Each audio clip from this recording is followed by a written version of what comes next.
Adakah kalian semua sudah mendengar mengenai satu lagi statement yang memang cukup panas guys, di mana dikatakan Bapak Prabowo iaitu Kementerian Pertahanan di Indonesia sanggup untuk berdiri memperjuangkan konsep hilirisasi untuk membaikot Uni Eropah. Hello guys, bismillahirrahmanirrahim. Assalamualaikum warahmatullahi wabarakatuh. Allahumma salli ala sayyidina Muhammad wa ala ali sayyidina Muhammad. Guys, selamat datang ke Musa Channel. Ini adalah channel YouTube aku, Musa bin Muhammadirin Channel. Kepada subscriber, kepada viewer di luar sana yang baru saja masuk ke Musa Channel, jangan lupa berikan sokongan, berikan dukungan kalian kepada channel ini dengan cara mudah, dengan klik button subscribe, like dan komen di bahagian komentar di bawah. Dan kepada subscriber yang sudah subscribe channel ini dan juga kepada subscriber yang sedang menonton video ini, aku sentiasa mendoakan agar semua kalian di luar sana dipermudahkan segala urusan, dibukakan pintu-pintu rezeki, dihindarkan, dijauhkan daripada segala malapetaka dan juga dihindarkan daripada segala fitnah-fitnah akhir zaman guys. Amin amin ya rabbal alamin. Guys, seperti biasa, hari ini kita akan buat sedikit lagi video reaction di channel Bagi-Bagi. Dan kalau kita zoom sedikit kepada judul utama yang kita akan react hari ini, di mana dikatakan perjuangan hilirisasi Prabowo berani untuk baikot Uni Eropah. Wow, adakah ini benar guys? Jom, seperti biasa kita semak dulu video ini. Di hujung nanti baru kita akan bagi sedikit kita punya respon mengenai judul video kita pada hari ini guys. Apa-apa pun, jom kita semak dulu video ini. Allowing this trend to continue threatens food security and livelihoods in coastal. Banyak tantangannya. Apakah semua orang suka ini? Pasti nggak suka. Semakin banyak orang tidak suka, saya suka barang yang orang tidak suka. Ya, saya bilang kita akan bangun pangkalan tidak hanya di Natuna, di beberapa tempat strategis di seluruh Indonesia. Kita harus menganggapkan bahwa perang bisa terjadi setiap saat. Karena itu, bagi saya, tugas tentara siap untuk bahwa sebenarnya ada background, yaitu adanya praktek-praktek yang tidak sesuai dengan aturan perdagangan. Smelter di Malaysia, smelter timah di Malaysia sampai sekarang masih beroperasi, Mbak. Tapi mereka nggak punya biji timahnya.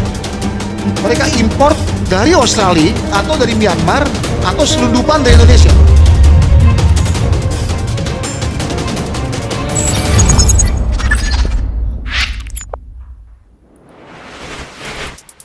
Sahabat Bagi-Bagi, Eropa dan Amerika semakin hari semakin brutal menghadapi kebijakan Indonesia.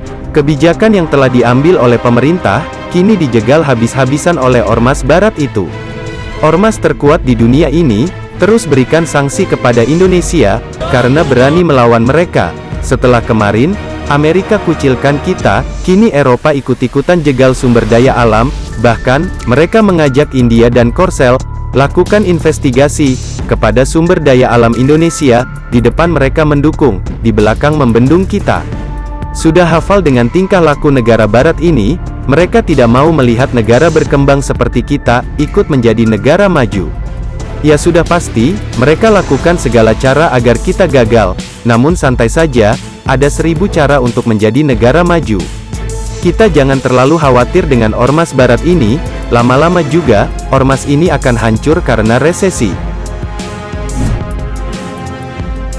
Sahabat Bagi-Bagi, fundamental ekonomi Indonesia, dinilai masih tangguh di tengah gelombang ketidakpastian dunia, sehingga, perekonomian tanah air diperkirakan, hanya akan tumbuh melambat, namun, tidak akan jatuh ke jurang resesi. Ramalan-ramalan mengenai ketangguhan ekonomi Indonesia, datang dari berbagai lembaga internasional, seperti Dana Moneter Internasional, atau IMF, dan Bank Dunia atau World Bank. Ekonom senior, sekaligus Menteri Keuangan, atau periode tahun 2013 sampai tahun 2014, Muhammad Khatib Basri, punya pandangan lain. Dia tak seoptimis IMF dan Bank Dunia, namun, dirinya sama-sama meyakini, bahwa Indonesia tidak akan mengalami resesi ekonomi. Secara sederhana, PDB merupakan total nilai produksi, dan jasa yang dihasilkan semua orang, atau perusahaan dalam satu negara, termasuk nilai tambah dalam kurun waktu tertentu, yang biasanya 1 tahun. Khatib merinci, dari sisi investasi. Kata dia, Bank Indonesia masih belum punya ruang, untuk menurunkan suku bunga acuan. Sebab, Bank Sentral Amerika Serikat juga kemungkinan, masih belum akan menurunkan suku bunga, karena inflasi yang masih tinggi. Jika suku bunga BI diturunkan, maka akan ada spread atau jarak yang jauh antara suku bunga acuan, BI dan Fed Fund Rate. Jika spread terlalu jauh, investor akan putar arah dan meninggalkan pasar keuangan domestik.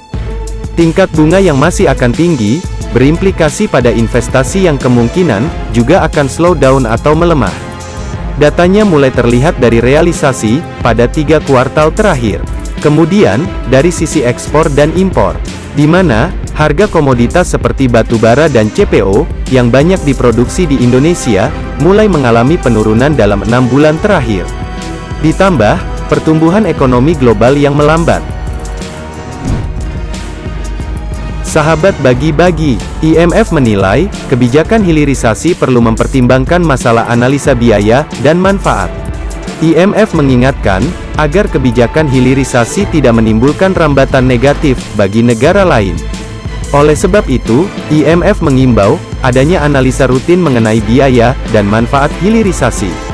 Analisa ini harus diinformasikan, secara berkala, dengan menekankan pada keberhasilan hilirisasi, dan perlu atau tidaknya perluasan hilirisasi ke jenis mineral lain. Yang terbaru, Menteri Pertahanan Prabowo Subianto, yang ikut mengomentari tentang hilirisasi pertambangan tersebut. Prabowo menyatakan, bahwa, ia mendorong hilirisasi sebagai upaya menjaga sumber daya alam negara. Prabowo memandang, penerapan hilirisasi atau pengolahan sumber daya alam, di dalam negeri dapat meningkatkan nilai tambah bagi rakyat. Ia pun memberi contoh hilirisasi, pada sejumlah komoditas, khususnya nikel dan kelapa sawit. Jokowi telah berulang kali mengungkapkan, bahwa, hilirisasi adalah salah satu program unggulan, dan prioritas untuk meningkatkan nilai tambah komoditas, yang ada di dalam negeri. Sejak 2020, Indonesia telah melakukan hilirisasi nikel yang berhasil, memberi nilai tambah signifikan. Pemerintah pun melanjutkan kebijakan ini, di sejumlah komoditas lain, mulai dari bauksit hingga tembaga dan emas. Menurut Jokowi, sumber daya alam harus dimanfaatkan, secara maksimal bagi kesejahteraan rakyat Indonesia.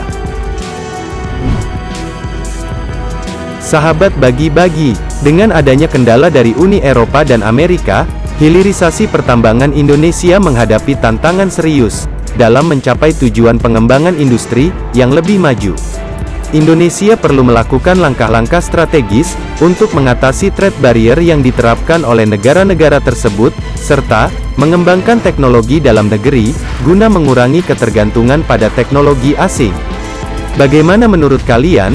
Bagaimana caranya menghadapi ormas barat ini? Yuk diskusikan di kolom komentar. Merdekalah kita seutuhnya, merdeka!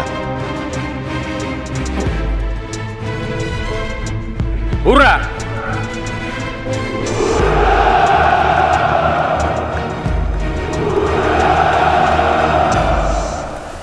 Sebenarnya konsep hilirisasi ini adalah untuk meningkatkan lagi pertumbuhan ekonomi di Indonesia dan untuk mendapatkan balik keuntungan daripada semua sumber-sumber daya di Indonesia, di mana daripada sumber-sumber alam semula jadi di Indonesia itu dicairkan dan digunakan untuk pembangunan segala infrastruktur dan juga pembangunan ekonomi di Indonesia. Itu sebenarnya kalau kita tengok kenapa Indonesia memperjuangkan hilirisasi di Indonesia. Jika ekonomi di Indonesia naik, semua infrastruktur dan semua nilai mata wang di Indonesia dan juga growing ekonomi di Indonesia tidak mustahil.